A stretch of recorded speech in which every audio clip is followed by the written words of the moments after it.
Hi friends, it's Erin at Book Linus. Hope you're all doing well today and enjoying whatever it is that you may find yourself up to.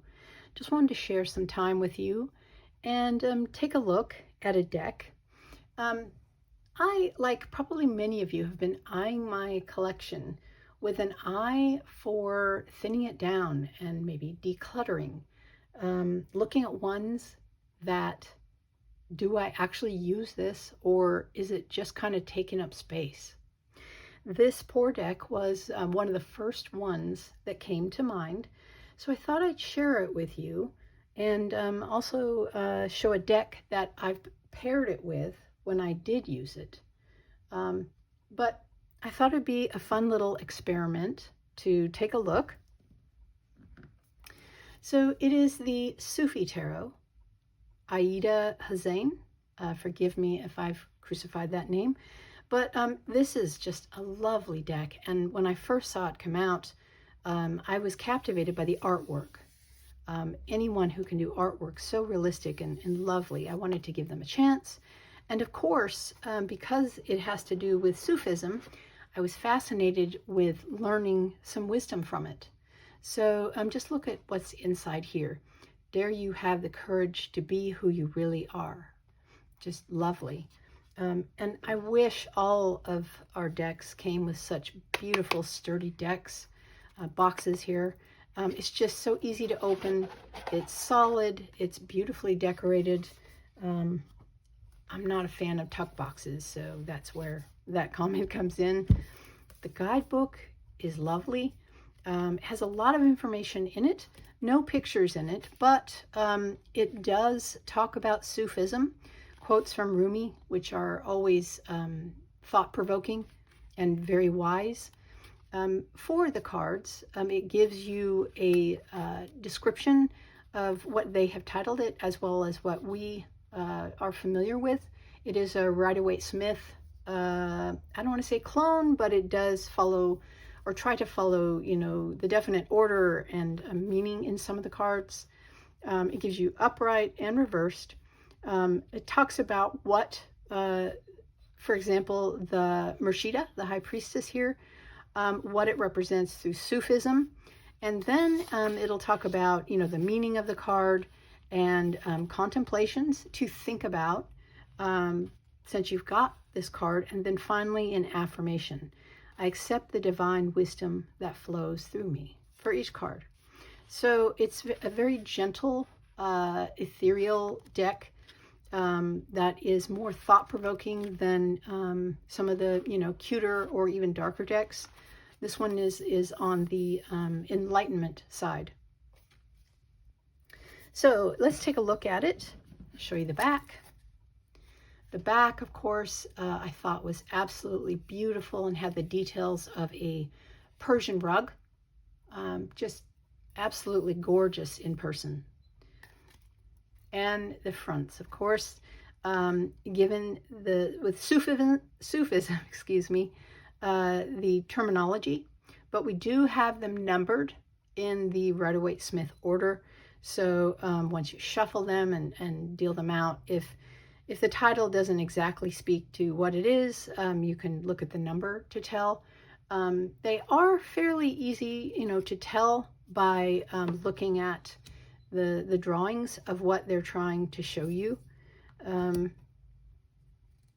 This one, obviously, the high priestess with the moon behind her, and the water below, and our beautiful empress.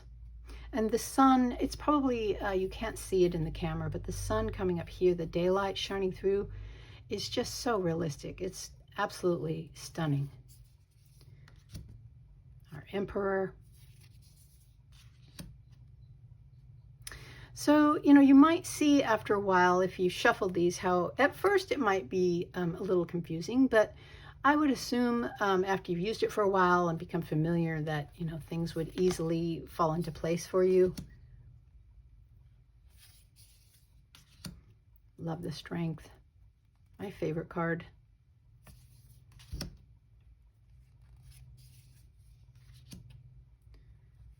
The wheel and justice.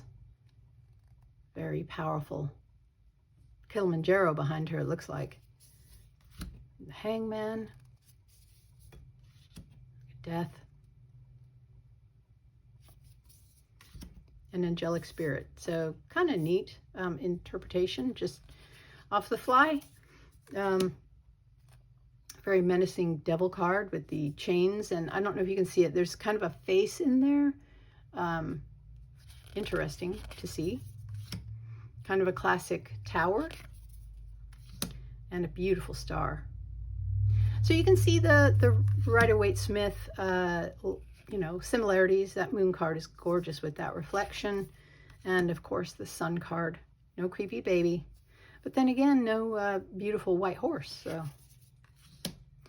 all right. So in the minors, we'll go a little faster here. I just wanted you to see the beauty of this deck. There aren't a lot of reviews for it because I'm sure, you know, not many people would have an interest in Sufism. But look at the tiles, the sunlight coming through. That's just beautiful. And they're working together to create that mosaic. Just beautiful. 5 of coins. So, you know, it stands to reason that we have only so much time and we have so many decks and so many reasons to use them. So what started out as myself going through my, since it was a new year a couple months ago, can't believe how fast it's gone, I started my 12-month planner on what decks I was going to use for the year. And right now I have enough that I have to change out a deck every 2 weeks to get through the year because I want to give them equal time. So this one came into play in it, and I put it in the rotation, but then, you know, I started thinking, do I really use it though? Aside from, you know, the mandatory rotation that I enforce, just to make sure they all get used. Do I, you know, when it's time to rotate it for the next deck, do I kind of, you know, doggone, I'm going to miss this. I really love this deck. Or do I just, okay, you know, put it away and move on? And unfortunately, I put it away. I move on. And I don't know why, but I guess, you know, it is what it is. We like what we like, and we love what we love, and have our favorites. So sharing this with you, it's just absolutely beautiful. I also wanted to show you, look at that grief there in the 5 of Cups. Wow, stunning. I wanted to show you the deck that I pair this with. Such a happy Queen of Cups. Look at her. The flowing happy water. She's joyful. There's the peacocks.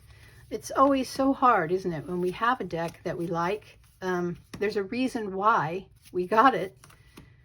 But then when, you know, it doesn't totally work out, we're like, well, I don't use it. So it's a back and forth situation, isn't it?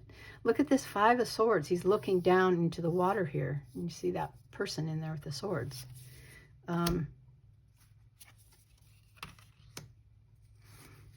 But yeah, you know, I have some decks that I keep mainly because I just love the art. The Anima Mundi is one of them. I had it, I gifted it, and then I got it again just because I love the artwork, and I always have a soft spot for the Pacific Northwest, and that's what it reminds me of. So I don't necessarily use it, but I keep it just because I love the artwork. And there's our Knight of Swords upside down. There we go. And look at that Queen of Swords. She's pretty tough, isn't she? I mean, just looking at this again makes me think, well, maybe I should just keep it because I do love the artwork. But do I use it? No, I really don't. Let me show you the deck that I pair it with. And that is the Wisdom of Hafiz. And again, this was a deck that I thought, oh, it's a, you know, a beautiful new way of learning more wisdom. Another good box, by the way, magnetic flap there. And the book that comes with this, nice thick one, it actually has color images of each card. very brief description for each one. Kind of gives you a, you know, a little summary and then, you know, description here and what to take out of it. And again, more people will probably get a lot out of this than I would intuitively. The backs are stunning, and it's gilded, of course. Nice, lovely coloring.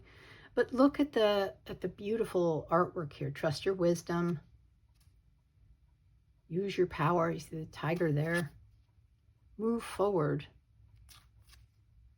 Engage, trust. And these obviously are out of order, but you can see they're just stunning. Embrace your magnificence. Establish priorities. But see, for me, a couple of these, they just didn't quite match the key phrase. This one obviously does, your wisdom with the owl. But some of them, you know, didn't for me. So again, I would pair this with, you know, the Sufi Tarot, because I think the artwork just goes beautifully with it. But does it take my breath away? Do I love it? Do I regret putting it away, you know, until this time next year when I'll mandatory rotate? No, I don't with this one. So you can see how they look together, the colors, and the feeling, the overall feeling to me is, you know, very airy, ethereal, spiritual, and, you know, thought-provoking. So interesting. We've got the Emperor and protect your boundaries. Embrace your magnificence. It's just a good pair, I thought. But again, I have to say, do they bring me joy? You know, do I think I've got something I need to consider? Which deck am I going to pull for it? This, you know, this especially would never come to mind as that. I have my favorites. And again, it's not that the artwork isn't stunning. It's not that I don't appreciate the guidebook. It's just, you know, not one. And sadly, this as well. Not fond of the faces and the moons, but, you know, that I think is the only one in here. But these just aren't ones that I would reach for. So for a while now, these have been in what everyone dubs purgatory, in a drawer in my room here. And there they have sat until I decided to do this video. So I'm guessing again that I will be re-gifting these, probably maybe put them on eBay or donating them, I'm not sure. But these, along with a few others, I'm going to be, you know, releasing out for someone else to enjoy. So thank you for being here and listening to me, you know, meander on these thoughts. Hope it kind of helped you as well as you maybe think about whittling down your collection. Thank you again, and I hope you guys have a wonderful day, and I will see you later.